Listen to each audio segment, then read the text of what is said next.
It's a great tip for you right here in person. This is all we have left to weed eat, and operator did a great job of keeping grass off the sidewalk.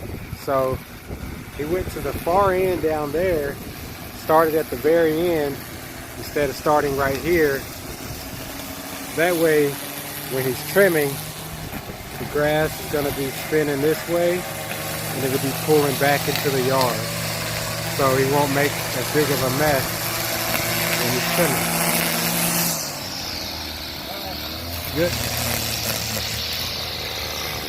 Good. Great job. So now, I don't even have to go down there and blow, so it makes the cleanup time much faster.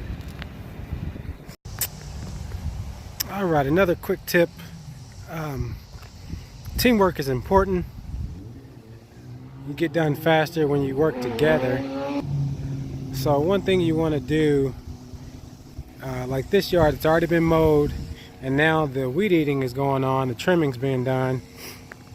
So as you can see, everything's mowed, half the front is weed eated, but the extra part of the sidewalk has not been weed eated or been trimmed.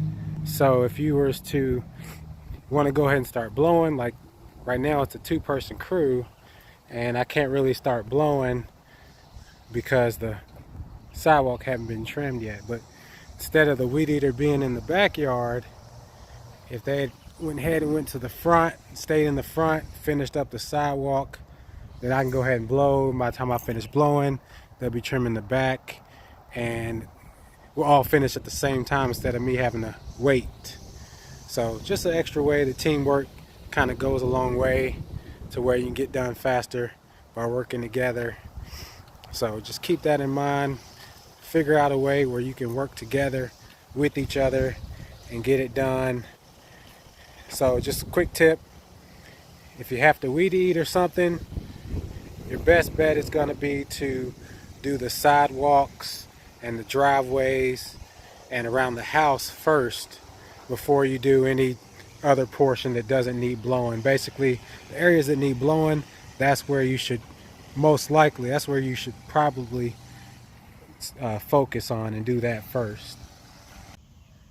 All right, another tip for you is when you're trimming, when you're doing an edge, what you want to do is just make sure that the grass is not growing over onto the cement or onto the sidewalk. Whatever you're trimming, that's your main objective, is to keep grass off of the sidewalk. So right here we've got a pretty good edge going, pretty good edge, and it's pretty good. I mean, that's what our objective is to keep grass from growing over the sidewalk. But you see here it kind of it's growing over. Like it shouldn't be.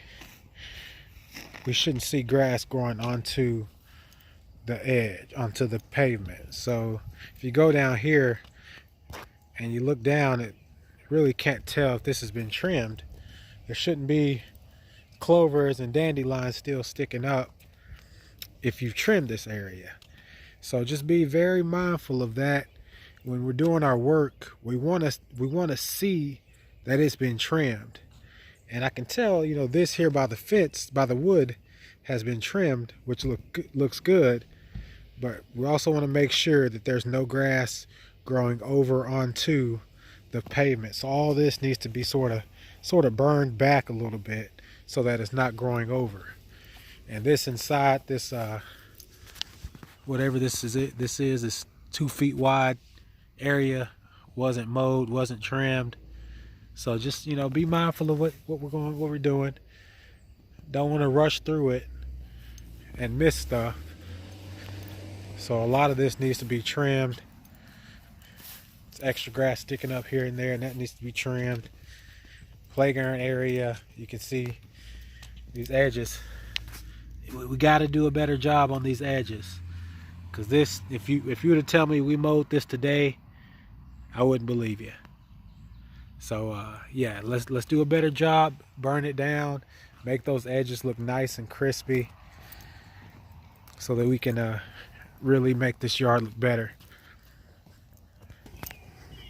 All right, we got another example here. We can't have grass growing over the curb. We can't have that. This looks like it was not trimmed. This does not look complete. So I can tell someone's been here because they did trim by the fence, which is great. That's good. But the main road into the community that we're responsible for, which every car that comes in and out sees this, and as a landscaper, lawn care person, this is the first thing I notice. It's like getting a haircut without the edge. It just doesn't look as good. So make sure we can't have this grass, 2 to 3 inches high when the rest is, cut.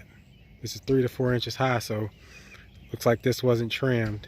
That's just what I'm looking at. So make sure we are doing what we're supposed to do, especially in the main road of traffic that everybody can see, and even where places people can't see.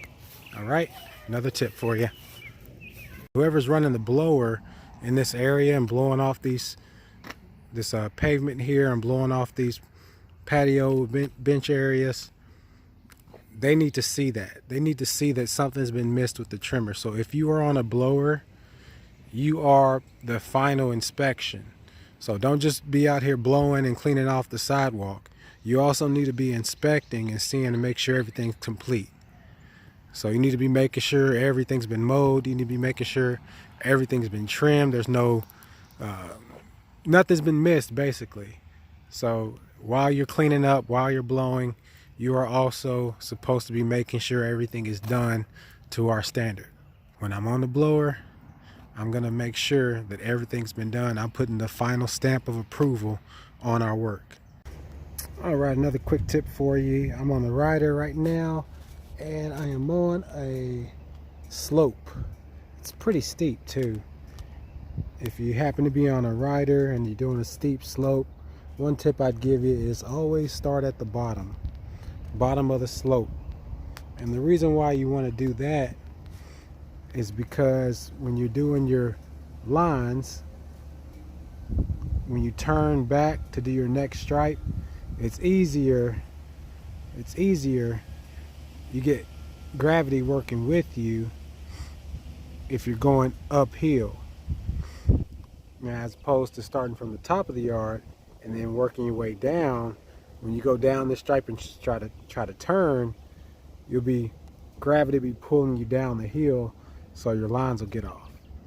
Now, one caveat to that is if you're doing your stripes from the bottom of the yard to the top of the yard, is when you're turning uphill, you got to be very careful that it's not too steep, because if it gets too steep, that's when you are likely to tip the mower over.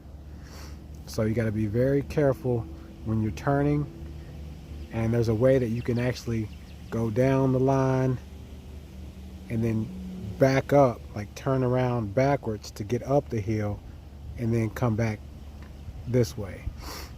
So I'm gonna see if I can show you with one hand. Let's try this.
So that way, I'm on my next line now, and I didn't tip the mower over by trying to turn back up towards the hill.